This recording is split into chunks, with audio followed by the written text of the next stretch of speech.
உத்தரப்பிரதேசத்தில் பெண் ஒருவர் கிருஷ்ணர் சிலையை திருமணம் செய்துள்ளார். 28 வயதான பிங்கி சர்மா கிருஷ்ணர் சிலையை திருமணம் செய்யும் வீடியோ சமூக வலைதளங்களில் பகிரப்பட்டு வருகிறது. இந்நிலையில் அண்மையில் கிருஷ்ணர் கோயிலுக்கு சென்றபோது தன் மீது மோதிரம் விழுந்ததாகவும் கிருஷ்ணரால் தமக்கு ஏற்பட்ட காய்ச்சல் குணமானதால் இந்த முடிவை எடுத்ததாகவும் பிங்கி சர்மா விளக்கமளித்துள்ளார்.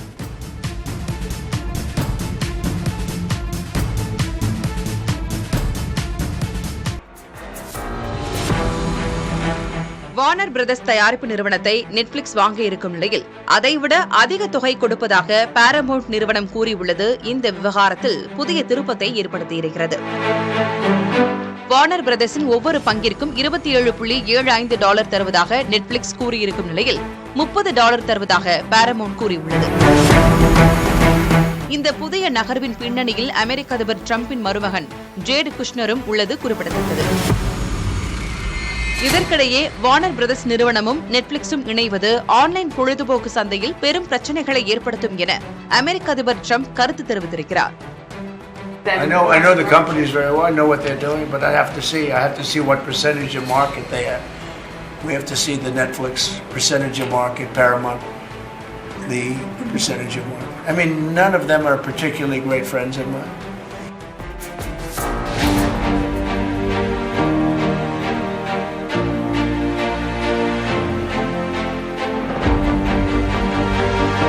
அர்ஜென்டினாவின் கோல்டன் ரிட்ரீவர் வகை நாய்கள் ஒரே இடத்தில் குவியும் நிகழ்ச்சி நடத்தப்பட்டது. இதில் ஆயிரக்கணக்கானோர் தாங்கள் வளர்க்கும் கோல்டன் ரிட்ரீவர் நாய்களை அழைத்து வந்தனர். இவ்வகை நாய் வளர்ப்பவர்கள் சமூக தளம் மூலம் ஒருங்கிணைக்கப்பட்டனர். பலர் தங்கள் நாய்களை விதவிதமாக அலங்கரித்து அழைத்து வந்திருந்தனர். சுமார் 2000 நாய்கள் வந்ததாக முதல்கட்ட கணக்கெடுப்பில் தெரிய வந்திருக்கிறது. ஒரே வகை ஒரே இடத்தில் அதிகளவில் கூடிய முதல் நிகழ்வு எனவும் இது உலக சாதனை புத்தகத்தில் இடம்பெறுகிறது. இண்டிகோ விமானங்களுக்கு ஒதுக்கப்பட்ட விமான சேவைகளில் 5% மற்ற விமான நிறுவனங்களுக்கு மாற்றி அரசு உத்தரவிட்டுள்ளது. பயணிகள் பாதிப்பை குறைக்கும் நடவடிக்கையாக இந்த உத்தரவு பிறப்பிக்கப்பட்டுள்ளது. இதற்கிடையே இண்டிகோ விமான சேவைகள் முழுமையும் சீரடையாத நிலையே இன்னும் தொடர்கிறது. நாடெங்கும் 500 விமான சேவைகள் ரத்து செய்யப்பட்டுள்ளன. இண்டிகோ சேவைகள் பாதிக்கப்பட்ட விவகாரத்தில் கடுமையான நடவடிக்கை எடுக்கப்படும் என்று நாடாளுமன்றத்தில் மத்திய அமைச்சர் ராம்மோகன் நாயுடு உறுதியளித்துள்ளார். விமானப்பணி தொடர்பான விதிகளில் அரசு எத்தகைய சமரசமும் செய்து கொள்ளாது என்றும் அவர் உறுதியளித்தார்.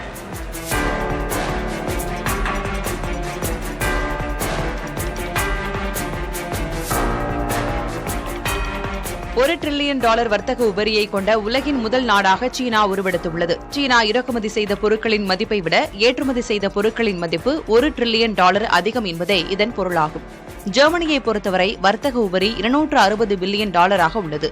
ரஷ்யாவிற்கு இது $133 பில்லியன் ஆகவும், நெதர்லாந்துக்கு $107 பில்லியன் ஆகவும், அயர்லாந்துக்கு $99 பில்லியன் ஆகவும் உள்ளது. ஆஸ்திரேலியாவில் 16 வயதுக்குட்பட்டவர்கள் சமூக ஊடகங்களை பயன்படுத்த கொண்டுவரப்பட்ட தடை நாளை அமலாகிறது.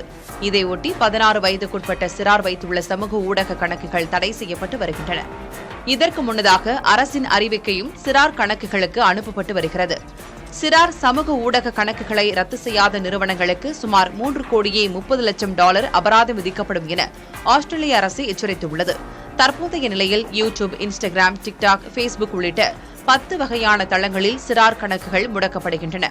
சிறார் அதிக அளவில் சமூக ஊடகம் பயன்படுத்துவதால் உடல் மற்றும் மன ரீதியான பாதிப்புகளை கருத்தில் கொண்டு அதை தடுக்க நாடாளுமன்றத்தில் அரசு சட்டம் கொண்டு வந்துள்ளது.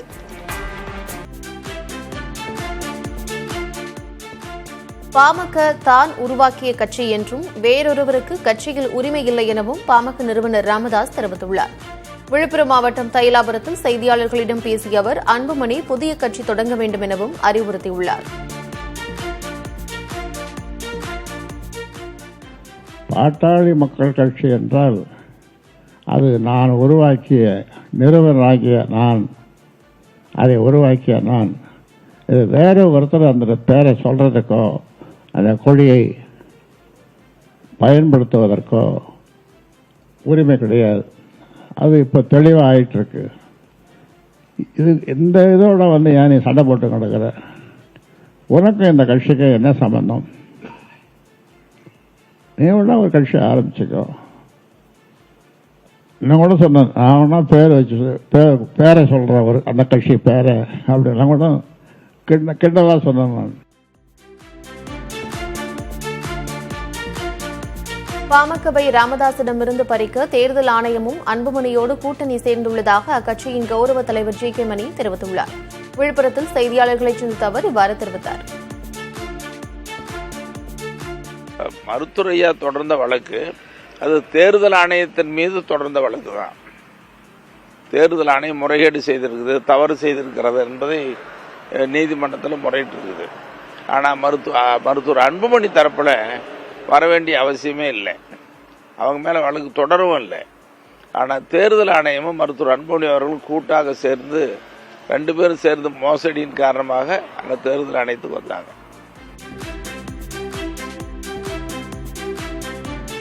பாஜக மாநில முன்னாள் தலைவர் அண்ணாமலையை சந்தித்தது தொடர்பாக அமமுக பொதுச் செயலர் டிடிவி தினகரன் விளக்கம் அளித்திருக்கிறார். கோவையில் செய்தியாளர்களிடம் பேசிய அவர் நட்பு ரீதியாகவே அண்ணாமலையை சந்தித்ததாகவும் அரசியல் கணக்கு ஏதும் இல்லை எனவும் தெரிவித்துள்ளார். அண்ணாமலை எனது நண்பர், நாங்கள் சந்திப்பது நட்பு ரீதியான சந்திப்பு தான்.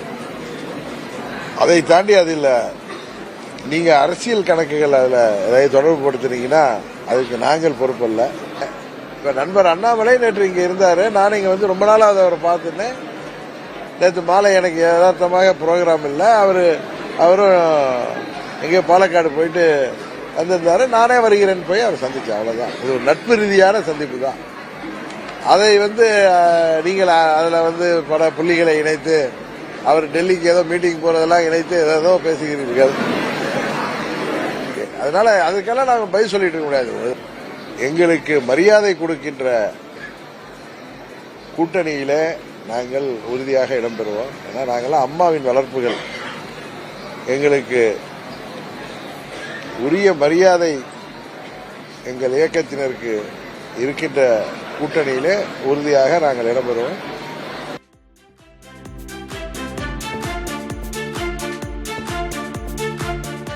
எதிர்க்கட்சிகள் கூட்டணியில் தவறு செய்வார்கள் என்று திமுக எண்ணுவதால் 200 தொகுதிகளில் வெற்றி பெறுவோம் என்று அறைகூவல் விடுத்து வருவதாக அமமுக பொதுச் செயலர் டிடிவி தினகரன் தெரிவித்துள்ளார். 200 தொகுதிக்கு மேல் நாங்கள் வெற்றி பெறுவோம் என்று சொல்வதே எதிர்க்கட்சிகள் கூட்டணியிலே தவறு செய்வார்கள், சிலர் அதற்கு தனக்கு 2 கண்ணும் போனாலும் பரவாயில்லை, மற்றவர்களுக்கு 1 கண் போக வேண்டும், தனக்கு பதவி மாத்திரம் இருந்தால் போதும், கட்சி தன் கையில் இருந்தால் போதும், திமுக ஆண்டு விட்டு போகட்டும் என்கிற ஒரு சுயநலத்தோடு சிலர் இருக்கின்ற காரணத்தினால்தான் திமுக இப்படி ஸ்ட்ராங்கா அறைகூவல் விடுகிறார். குடிமக்களின் முன்னேற்றத்திற்கு உள்ள தடை கற்களை அகற்றும் சீர்திருத்தங்கள் அதிவேகத்தில் நடந்து வருவதாக பிரதமர் மோடி தெரிவித்துள்ளார். டெல்லியில் என்டிஏ எம்பிக்கள் மத்தியில் பேசிய அவர் தற்போதைய சீர்திருத்தங்கள் முழுமையும் குடிமக்கள் சார்ந்தது என்றும் பொருளாதாரம் சார்ந்ததோ அல்லது வருவாய் சார்ந்ததோ அல்ல என்றும் விளக்கினார். அரசு மேற்கொண்டு வரும் சீர்திருத்தங்கள் ஒவ்வொரு வீட்டிற்கும் பலன் தரும் என்றும் மக்கள் சந்தித்து வரும் பிரச்சினைகளை அரசின் கவனத்திற்கு கொண்டு வருமாறும் எம்பிக்களிடம் பிரதமர் கேட்டுக் கொண்டார். வளர்ச்சிக்கான தடை கற்களை அகற்றுவது மூலம் மக்கள் முன்னேற முழு வாய்ப்புகள் கிடைக்கும் என்றும் பிரதமர் தெரிவித்தார்.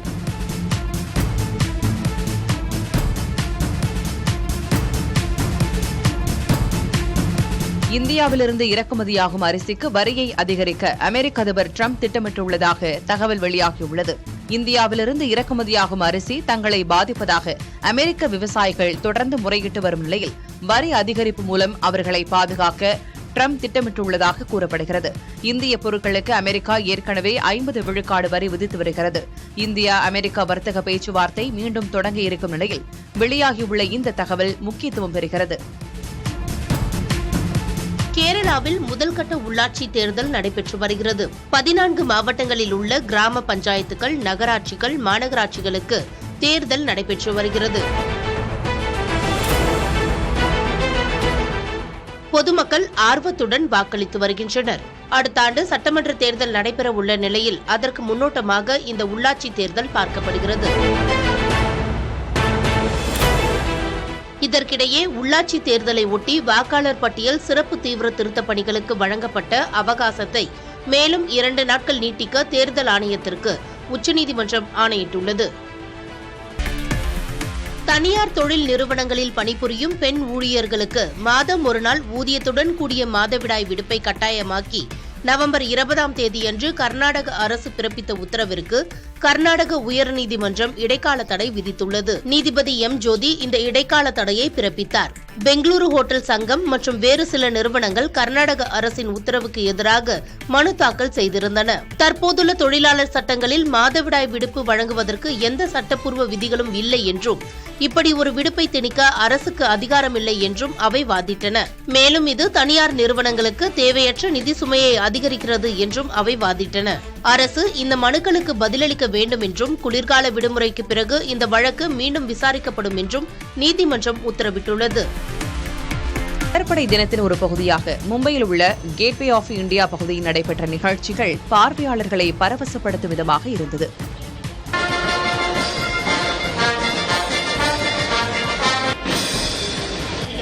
அந்த நிகழ்ச்சியின் போது மாலுமிகளின் ஹார்ன்பைப் நடன குழுவினர் இசை நிகழ்ச்சிகள் விருந்து படைத்தனர்.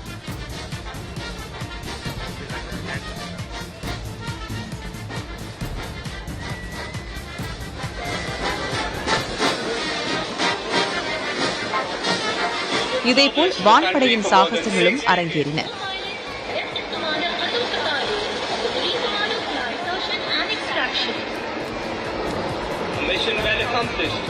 இந்திய கடற்படையின் பெருமையை பறைசாற்றும் வகையில் 3 நாட்கள் இந்த நிகழ்ச்சிகள் நடைபெறவுள்ளன.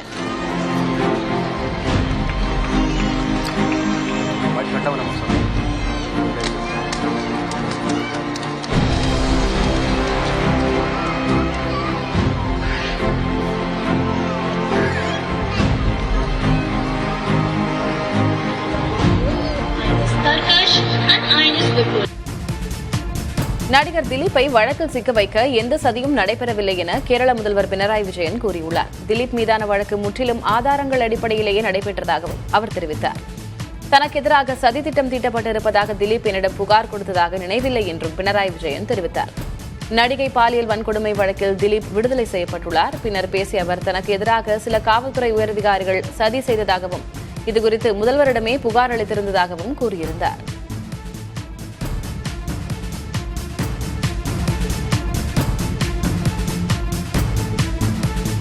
இந்தியா மற்றும் தென்னாப்பிரிக்கா அணிகளிடையிலான 5 போட்டிகள் கொண்ட T20 கிரிக்கெட் தொடர் இன்று ஆரம்பமாகிறது. முதல் போட்டி கட்டாக்கில் இரவு 7 மணிக்கு தொடங்குகிறது. இந்த போட்டியில் காயம் காரணமாக ஓய்வில் இருந்து வந்த ஹர்திக் பாண்டியா அணியில் இணைவார் என தகவல்கள் தெரிவிக்கின்றன. அதே நேரம் ஹர்திக் பாண்டியா இருந்தால் அக்ஷர் பட்டேல் அல்லது வாஷிங்டன் சுந்தர் ஆகியோரில் ஒருவருக்கு வாய்ப்பு அளிக்கப்படலாம் என்றும் தகவல்கள் தெரிவிக்கின்றன. இந்திய அணியின் கேப்டனாக சூரியகுமார் யாதவ் செயல்படுவார். சுப்மன் கில் துணை கேப்டனாக நியமிக்கப்பட்டுள்ளார்.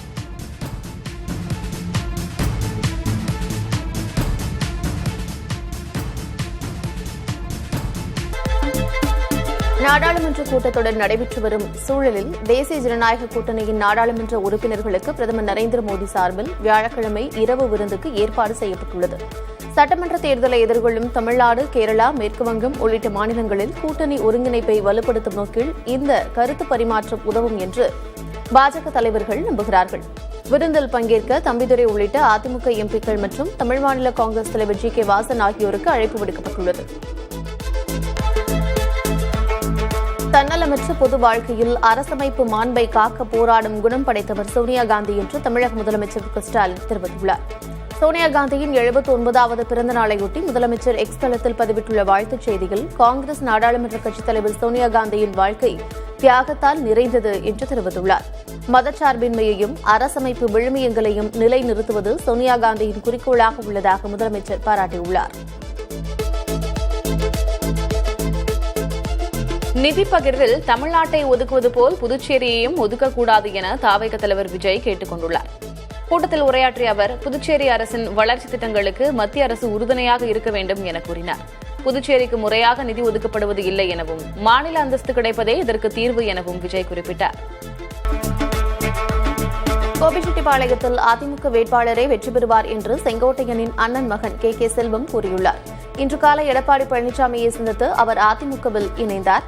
2019 செங்கோட்டையனுடன் ஏற்பட்ட பிரச்சினையால் அதிமுகவிலிருந்து விலகியதாகவும் K.K. செல்வம் தெரிவித்தார். தங்கள் தங்களுக்கு மரியாதை அளிக்கும் கூட்டணியில் அமமுக இடம்பெறும் என்று அக்கட்சியின் பொதுச் செயலர் டிடிவி தினகரன் தெரிவித்துள்ளார். கோவை மாவட்டம் மேட்டுப்பாளையத்தில் அமமுகவின் நிர்வாகிகள் ஆலோசனைக் கூட்டம் நடைபெற்றது. இதில் பங்கேற்ற பின்னர் செய்தியாளர்களிடம் பேசிய அவர், நாங்கள் ஏன் தாவேக்காவில் இணைய வேண்டும் என்று வினவினார்.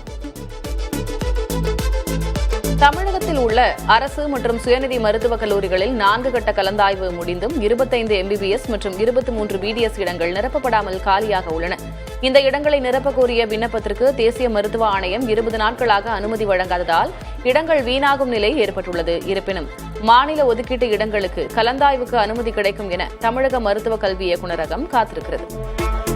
நீதிமன்ற உத்தரவை நிறைவேற்றாத அதிகாரிகள் மீது ஒழுங்கு நடவடிக்கை எடுக்க கோரி உள்துறை செயலாளர் மற்றும் டிஜிபிக்கு சென்னை உயர்நீதிமன்றம் உத்தரவிட்டுள்ளது. சென்னையில் சாலை ஆக்கிரமிப்பை அகற்றுமாறு கடந்த ஆண்டு நீதிமன்றம் உத்தரவிட்டது. ஆனால் காவல்துறை பாதுகாப்பு அளிக்காததால் மாநகராட்சியால் ஆக்கிரமிப்பை அகற்ற முடியவில்லை. இது தொடர்பான வழக்கில் அரசு துறைகளுக்கு இடையே ஒத்துழைப்பு இல்லை என அதிருப்தி தெரிவித்த நீதிபதிகள் SM சுப்பிரமணியம் மற்றும் C குமரப்பன் உத்தரவை அமல்படுத்தாத அதிகாரிகள் மீது நடவடிக்கை எடுத்து வரும் 5ஆம் தேதி அன்று அறிக்கை தாக்கல் செய்ய உத்தரவிட்டனர். சென்னை பள்ளிக்கரணையில் கார் மோதிய விபத்தில் மடிப்பாக்கம் போக்குவரத்து முதன்மை காவலர் உயிரிழந்தார்.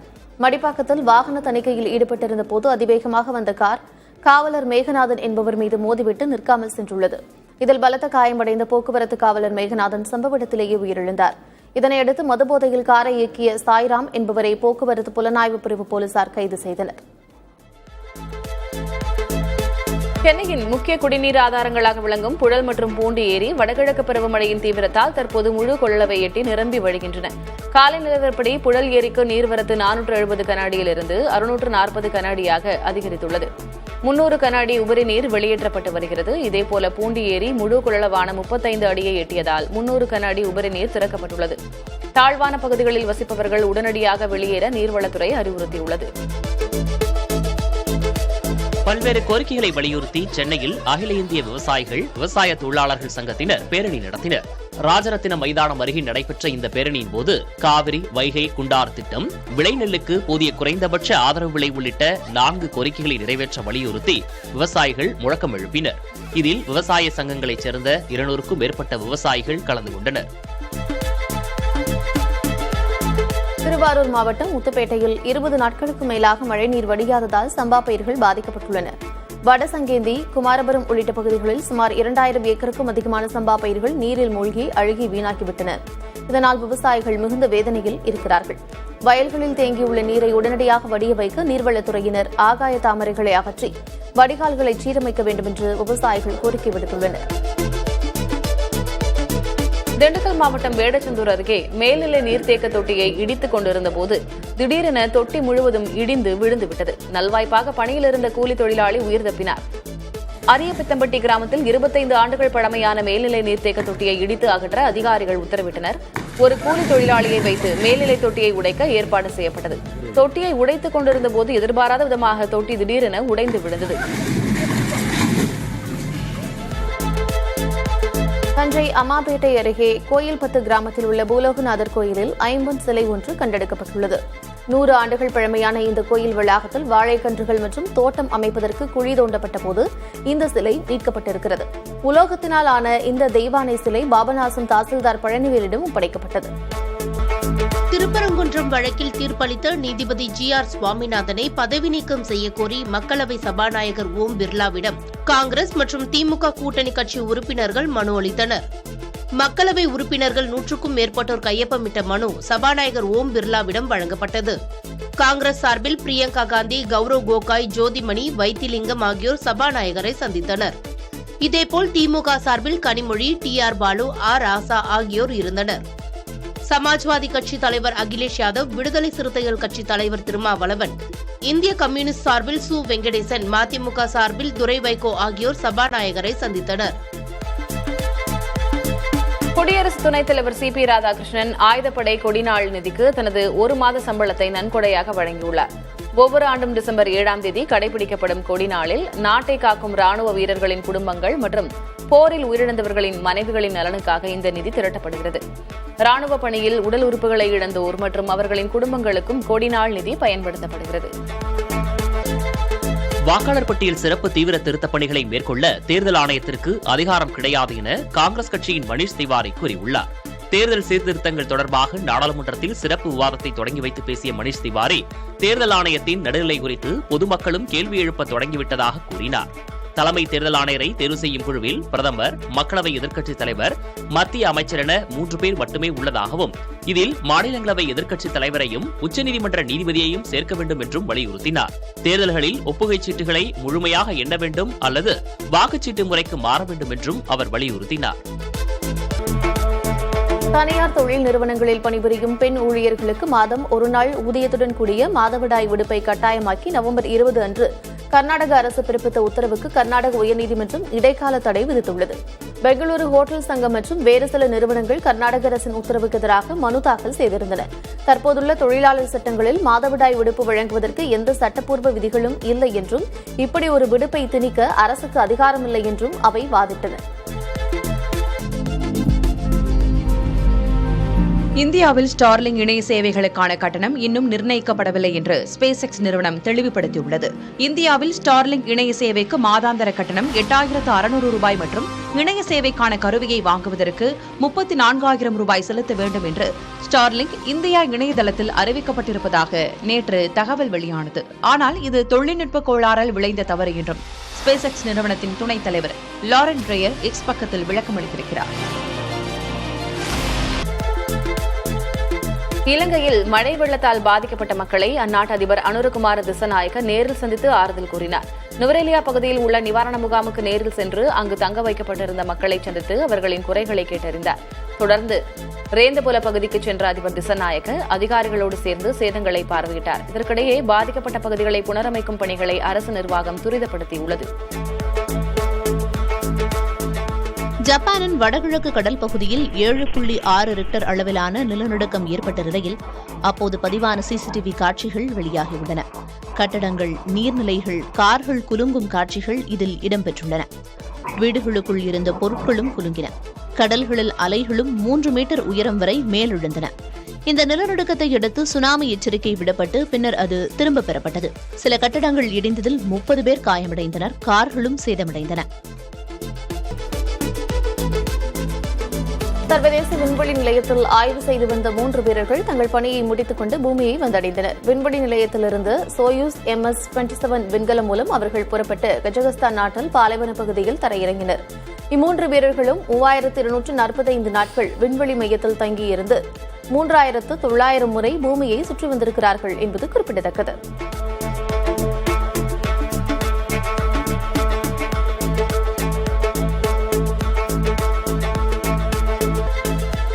அமெரிக்காவின் புளோரிடா பகுதியில் இயந்திர கோளாறு காரணமாக அவசரமாக நெடுஞ்சாலையில் தரையிறக்கப்பட்ட சிறிய விமானம் விபத்துக்குள்ளானது. சாலையில் சென்று கொண்டிருந்த டொயோட்டோ கேம்ரி கார் மீது மோதி விபத்துக்குள்ளானது. விபத்தில் சிக்கிய காரை ஓட்டிச் சென்ற 57 வயது பெண் காயமடைந்தார். அவர் உடனடியாக மருத்துவமனைக்கு கொண்டு செல்லப்பட்டார். விமானத்தில் பயணித்த விமானிக்கும் அதில் இருந்த மற்றொருவருக்கும் நல்வாய்ப்பாக எந்த காயமும் ஏற்படவில்லை. ஆஸ்திரேலியாவில் 16 வயதுக்குட்பட்டவர்கள் சமூக ஊடகங்களை பயன்படுத்த கொண்டுவரப்பட்ட தடை நாளை அமலாகிறது. இதையொட்டி 16 வயதுக்குட்பட்ட சிறார் வைத்துள்ள சமூக ஊடக கணக்குகள் தடை செய்யப்பட்டு வருகின்றன. இதற்கு முன்னதாக அரசின் அறிவிக்கையும் சிறார் கணக்குகளுக்கு அனுப்பப்பட்டு வருகிறது. சிறார் சமூக ஊடக கணக்குகளை ரத்து செய்யாத நிறுவனங்களுக்கு சுமார் $3.30 லட்சம் அபராதம் விதிக்கப்படும் என்று ஆஸ்திரேலிய அரசு எச்சரித்துள்ளது. இங்கிலாந்தைச் சேர்ந்த லிவர்பூல் கிளப் அணியிலிருந்து எகிப்தைச் சேர்ந்த நட்சத்திர கால்பந்து வீரர் முகமது சாலா விலகப் போவதாக தகவல்கள் வெளியாகியுள்ளன. பயிற்சியாளர் ஆன் ஸ்லாட்டுடன் ஏற்பட்டுள்ள கருத்து வேறுபாடு காரணமாக ஜனவரி மாத இடமாற்றத்தில் சவுதி அரேபியாவின் அல் ஹிலால் அணியில் சாலா இணைய வாய்ப்பிருப்பதாக தெரிகிறது. லீட்ஸ் யுனைடெட் அணியுடனான டிராவிற்கு பிறகு தன்னை அணியின் தோல்விக்கு காரணமாக காட்டுவதாக சாலா அதிருப்தி தெரிவித்திருந்தார். லிவர்பூல் அணிக்காக 250 கோல்கள் அடித்துள்ள சாலா அந்த அணியுடனான 8 ஆண்டு கால பயணத்தை முடித்துக் கொள்வார் என்றே தெரியவருகிறது. ஜெயலலிதாவுக்கும் தனக்கும் முரண் இருந்த காலத்தில் வெளியான படையப்பா படத்தின் பின்னணி குறித்தும் அதனை கருணாநிதியும் ஜெயலலிதாவும் பார்த்தது குறித்த தகவல்களையும் பகிர்ந்திருக்கிறார் ரஜினி. இந்த ரிலீஸ் பண்ணிட்டு இருக்கும்போது இருக்கும்போது ஒரு மாதிரி ஜெயலலிதா அப்போ தான் 96 ஜெயலலிதாவுக்கு எதிர்த்து நான் இது பண்ணதுனால அது 97 எண்ட்லேயே நம்ம ஸ்டார்ட் பண்ணிட்டோம் பிக்சர். 98 திஸ்திங்கெல்லாம் இது பண்ணும்போது அது ஜெயலலிதா வச்சு ஒரு நிலாம்பரி ரம்யா கிருஷ்ணன் அப்படி பண்ணிட்டு இருக்காங்க அப்படின்னு சொல்லி அப்போயே ஒரு பொருளி மாதிரி வந்துடுச்சு. ஸோ வந்த பிறகு அதுக்கப்புறம் வந்து படம் ரிலீஸ் ஆன பிறகு ஜெயலலிதா வந்து பார்க்கணும்னு சொல்லியிருக்காங்க. சில பேருக்கு வந்து வேண்டாம் இது காமிக்கிறேங்க. அது சிஎம் பார்த்துட்டாங்க, கலைஞர் சார் அப்போ சிஎம். அது படம் பார்த்துட்டு ரொம்ப இதான பிறகு ஜெயலலிதாவை பார்க்கணும்னு சொல்லியிருக்காங்க. எனக்கு வந்து என்னங்க இருக்குது அப்படின்னு சொல்லி படத்தை வந்து ஒரு ரீல் எல்லாம் கொடுத்த பிறகு அவங்களே போய் கார்டன் தியேட்டரில் வந்து அவங்க பார்த்துட்டு அதுக்கப்புறம் ரொம்ப நல்லா இருக்குன்னு அப்ரிஷியேட் பண்ணாங்கன்னு கேள்விப்பட்டேன் நான்.